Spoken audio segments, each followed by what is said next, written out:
There are Harleys that make a rider proud every time the garage door opens. Then, there are Harleys that make him wonder what the factory was thinking. This is not about hating the brand, and it is not about worshipping every badge on a tank. It is about telling the truth. Some Harley Davidson models earned respect through torque, comfort, reliability, and road presence. Others missed the soul that riders expected, even when the specs looked decent. Today, we are going through the worst models first, then the 9 best Harleys that proved why this company still owns a place in motorcycle history.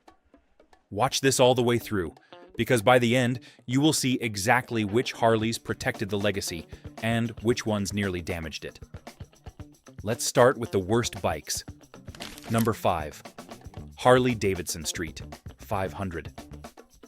Sometimes the smallest mistake is not mechanical. Sometimes it is emotional. A motorcycle can start every morning, sip fuel, and still miss the reason riders walked into the showroom.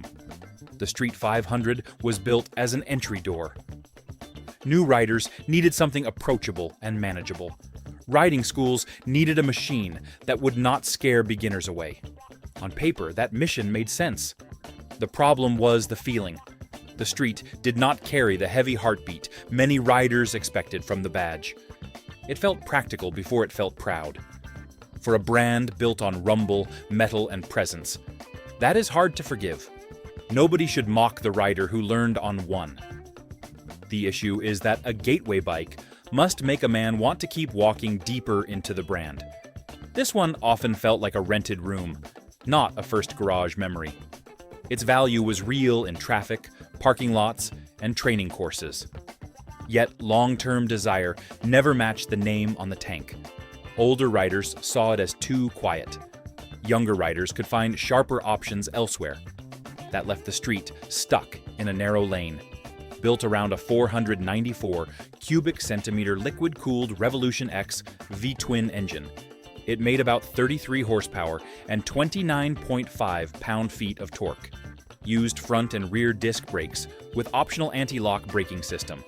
Carried a telescopic front fork with twin rear shocks, weighed about 514 pounds in running order, had about a 25.7-inch laden seat height, and started at $6,899.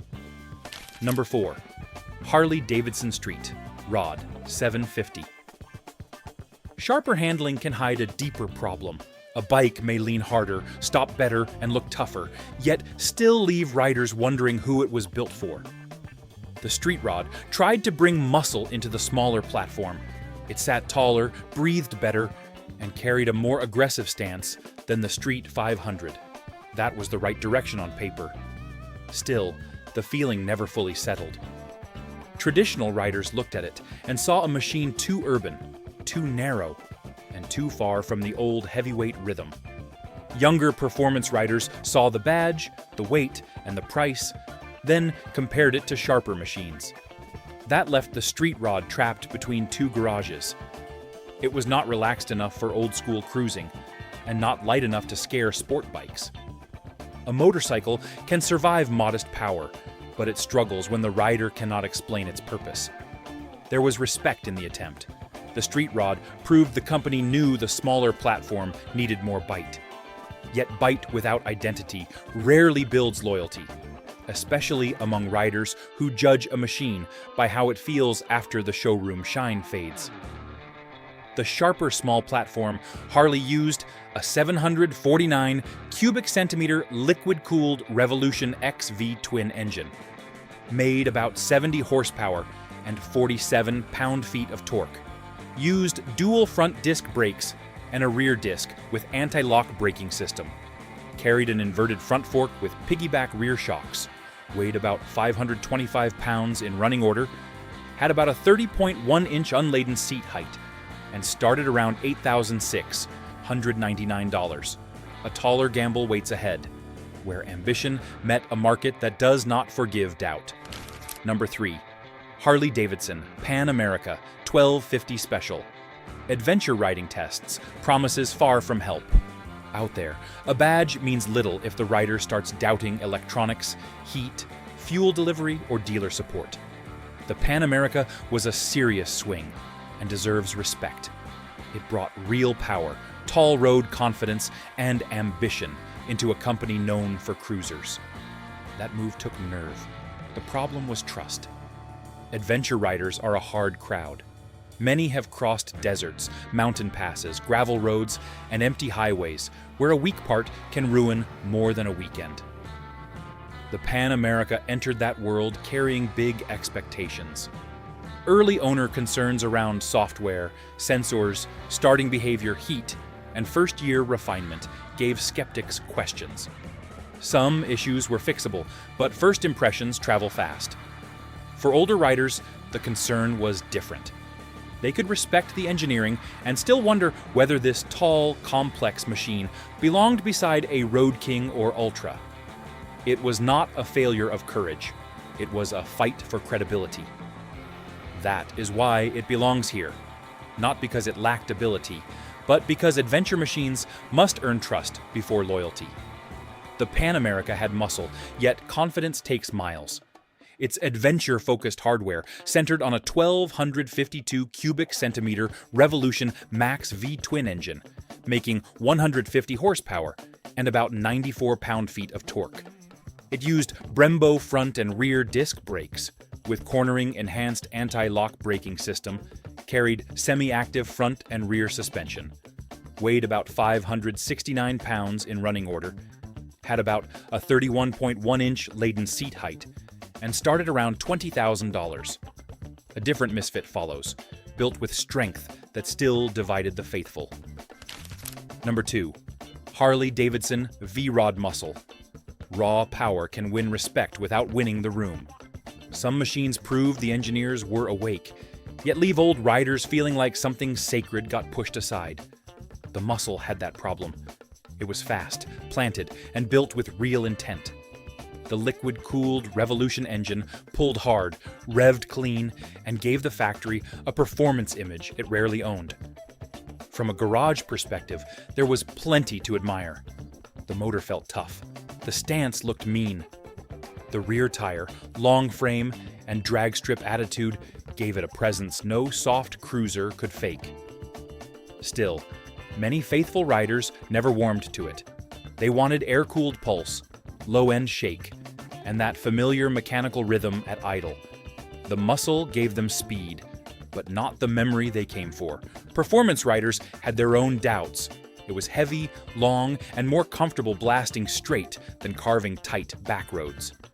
That left it respected in conversation, but harder to love across generations. That is the strange truth. A motorcycle can be reliable, powerful, and impressive, yet still miss the emotional target. The muscle was not weak. It was culturally out of step. Under that long, drag strip stance sat a 1,247 cubic centimeter liquid-cooled Revolution Phi twin engine, making about 122 horsepower and 87 pound-feet of torque. It used Brembo front and rear disc brakes with available anti-lock braking system, carried an inverted front fork with dual rear shocks, weighed about 673 pounds in running order, had about a 25.6-inch seat height, and started around $17,449. A deeper warning sits ahead, where price began speaking louder than loyalty.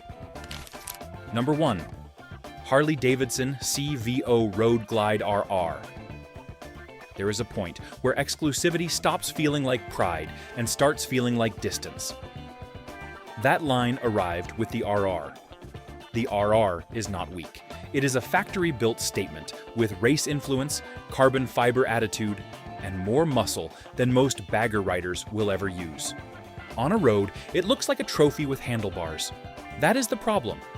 A six-figure motorcycle speaks to collectors before it speaks to the working rider, who kept the badge alive through lean years, bad weather, and long payments.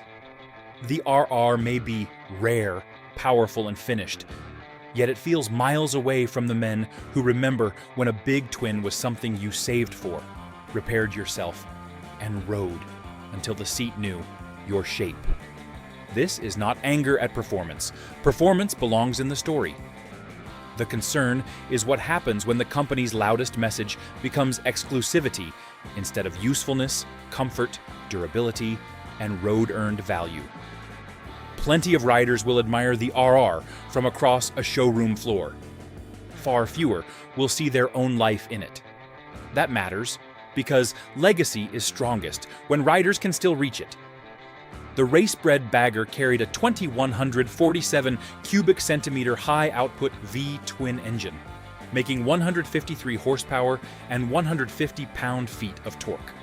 It used Brembo front and rear disc brakes with anti-lock braking system, carried premium race-derived front and rear suspension, weighed about 785 pounds in running order, had about a 28.5-inch laden seat height, and started at $110,000.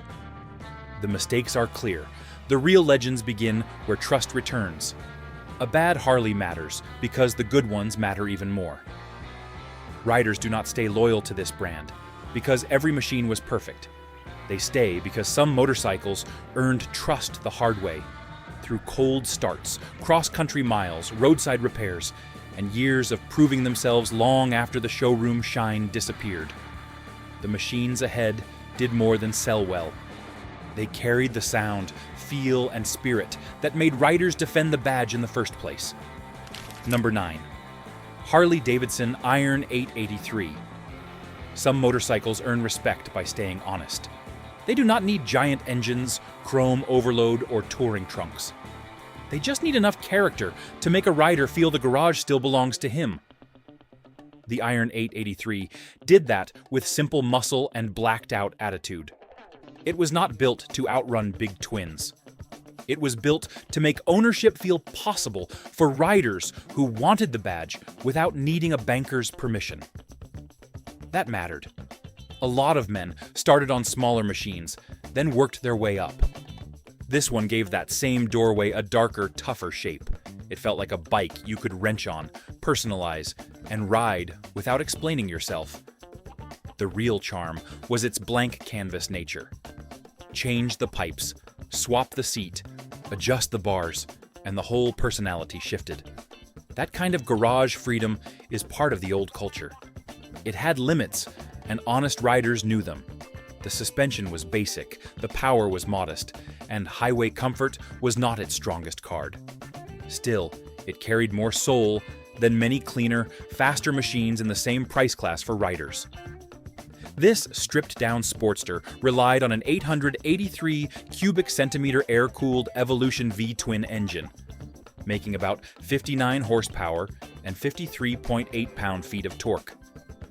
It used front and rear disc brakes with available anti-lock braking system, carried a telescopic front fork with twin rear shocks, weighed about 564 pounds in running order, had about a 25.7-inch laden seat height, and started around $10,749. A tougher little legend follows, where flaws somehow became part of the appeal. Number 8. Harley Davidson 48. A flawed motorcycle can still have the right kind of soul. Riders forgive plenty when a machine looks mean, feels personal, and makes every short ride feel like it was earned. The 48 was never the sensible Sportster. Its small peanut tank limited range, and nobody needed a calculator to see that. You planned fuel stops, watched the miles, and accepted the compromise before turning the key. Still, that compromise became part of its character. The fat front tire, low stance, chopped rear fender, and narrow profile gave it a bare-knuckle look. It felt like something parked outside a corner bar after midnight. That is why riders defended it. It was not trying to be a touring machine. It was not trying to be comfortable across 3 states. It was a stripped street bike with attitude, made for riders who valued presence over convenience. The 48 also understood customization. Pipes, bars, seats, mirrors, and paint could change everything without losing the core shape. That matters to men who still believe a bike should carry fingerprints, not just factory options. That is honest motorcycle character, even when comfort pays the price on pavement. The fat-tired Sportster packed a 1,202 cubic centimeter, air-cooled Evolution V-twin engine, making about 59 horsepower and 73 pound-feet of torque. It used front and rear disc brakes with available anti-lock braking system, carried a telescopic front fork with twin rear shocks, weighed about 556 pounds in running order, had about a 26.2-inch laden seat height, and started around $11,749.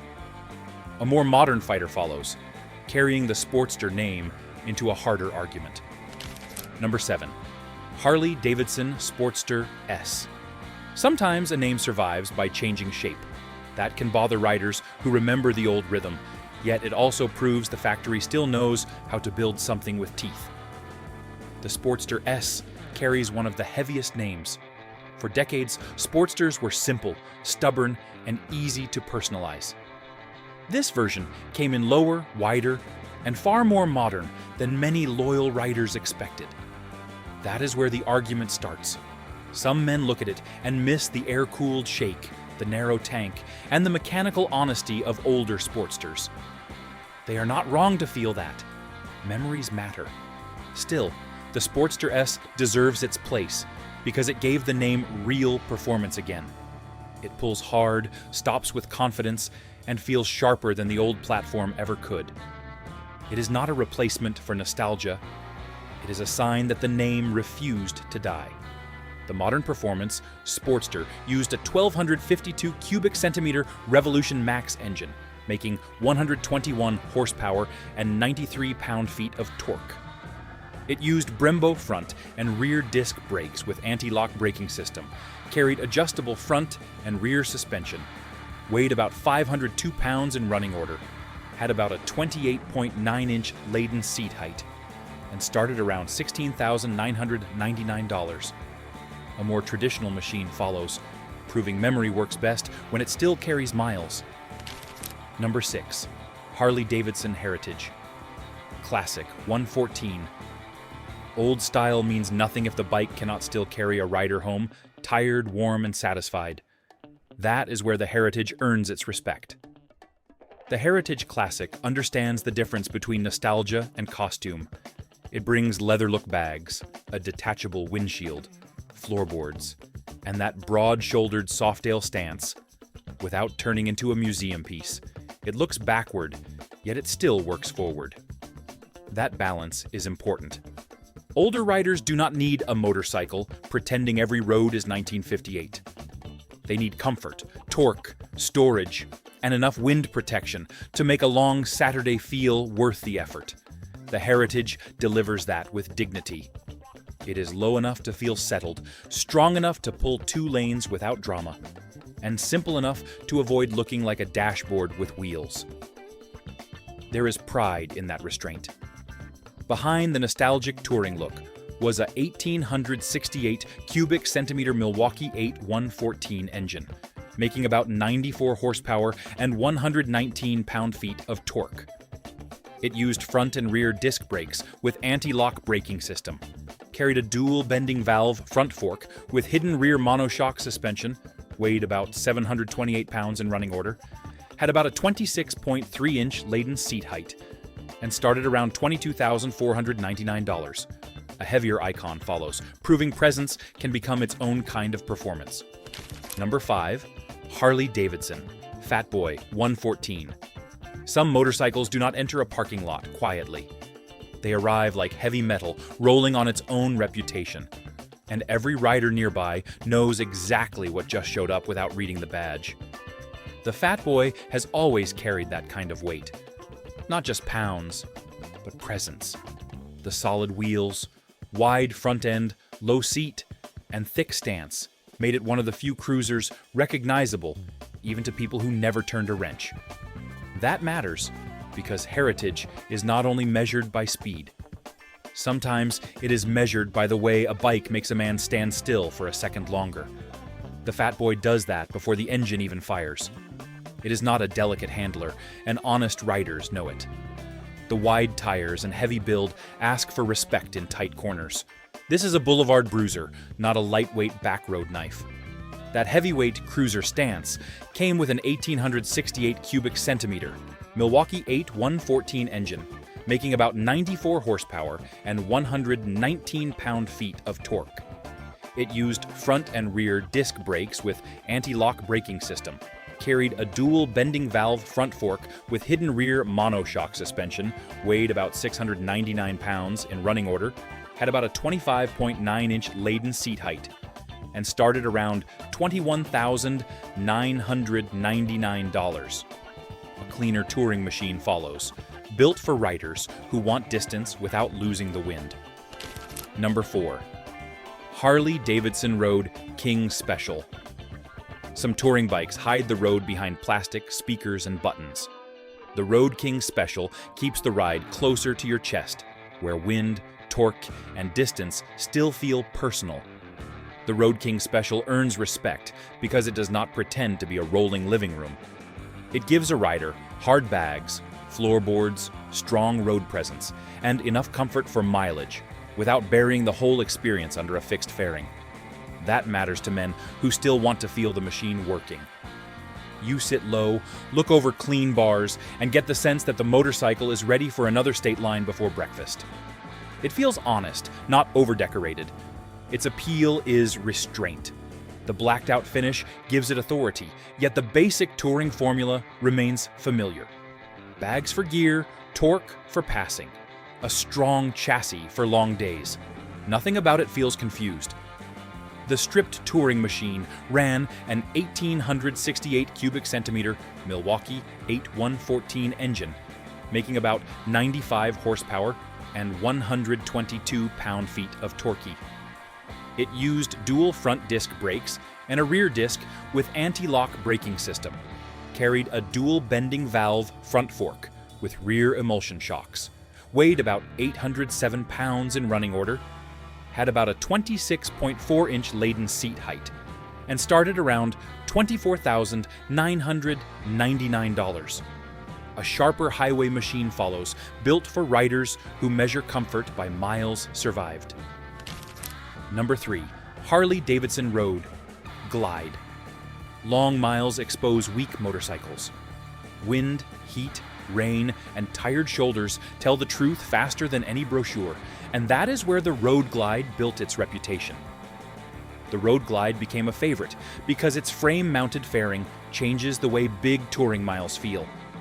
Instead of pushing weight and wind through the bars, the nose stays planted to the frame. On interstate runs, that difference matters. It gives the rider a calmer front end, steadier highway manners, and less fatigue when crosswinds start working against the bike. That is not showroom talk. That is the detail riders notice after a few hundred miles. The Road Glide also has the right attitude. It looks serious without trying too hard. The shark nose fairing, stretched bags, and low touring stance make it feel built for men who leave before sunrise and come home with bugs on the windshield. The Shark Nose Tour used a 1923 cubic centimeter Milwaukee 8117 engine, making about 105 horsepower and 130 pound-feet of torque.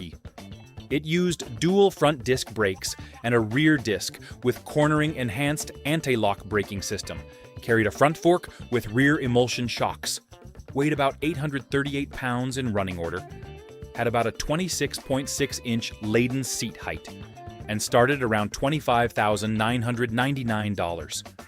A more familiar bagger follows, carrying the image many riders still dream about. Number 2. Harley Davidson Street Glide.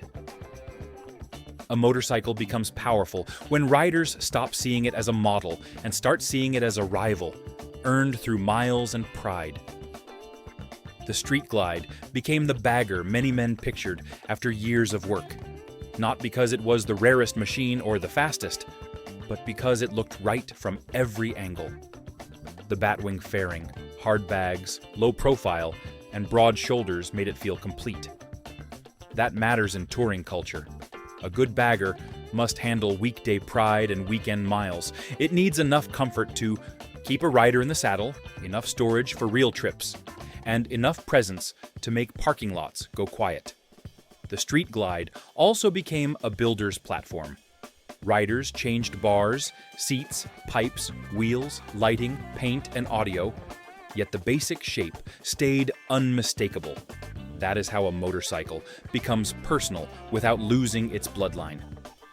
The Batwing Bagger carried a 1923 cubic centimeter Milwaukee 8 117 engine, making about 105 horsepower and 130 pound-feet of torque. It used dual front disc brakes and a rear disc with cornering-enhanced anti-lock braking system, carried a front fork with rear emulsion shocks, weighed about 811 pounds in running order, had about a 26.1-inch laden seat height, and started around $25,999. And last but not least, number 1. Harley Davidson Evolution Big Twin Models. Trust is not rebuilt with advertising. It is rebuilt when riders stop carrying tools out of fear and start carrying them because they love the machine. The Evo Big Twins did that after the ugliest years. The shovelhead era had left too many riders tired of leaks, heat, vibration, and excuses. Then, the Evolution engine arrived and changed the conversation. It did not win by acting futuristic. It won by being better at the old job. Air-cooled character stayed. The mechanical feel stayed. The difference was that more riders could finally count on the bike beneath them. That mattered deeply. A man could ride farther, wrench less, and still feel connected to steel, oil, and sound. The Evo Big Twins gave owners confidence without stripping away the soul that made the badge worth defending. Using a typical late-era Evolution Big Twin Softail as the reference, the platform used a 1,338 cubic centimeter air-cooled Evolution V-twin engine, made about 58 horsepower and about 69 pound-feet of torque, used front and rear disc brakes, carried a telescopic front fork with hidden rear shock suspension on Softail versions, weighed around 650 pounds, depending on model and trim, had about a 27-inch seat height, and originally started near $13,000, depending on model year. Some Harleys earned their place the hard way, through miles, heat, repairs, and riders who refused to quit on them. Others became warnings about what happens when the badge gets ahead of the machine. That is why this list matters. Tell us which Harley you trust most, and which one you would never buy again. If this breakdown gave you something real, hit like, subscribe to Motorcycle Heads, and stay close for the next ride.